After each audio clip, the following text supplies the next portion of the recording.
Hi, Lucia. How was your weekend? It was good, thanks, Marco. What did you do?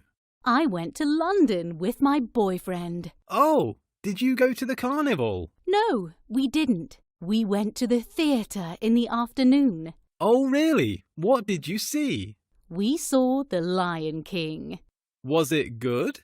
Yes, it was great. I love the songs. And in the evening, we had dinner at a restaurant next to the river. Great. What did you eat? Fish and chips. It was really good. And then we went on a boat trip. And we danced on the boat. That's romantic. Did you stay the night in London? Yes, we stayed at a hotel. What did you do on Sunday? We went to the market. Oh, great. Did you buy anything?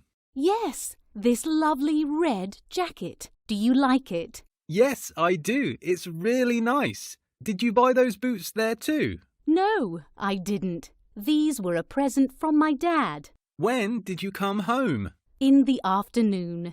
We had lunch at the market and we went to the station and got the train home after that. What did you eat? We had African food.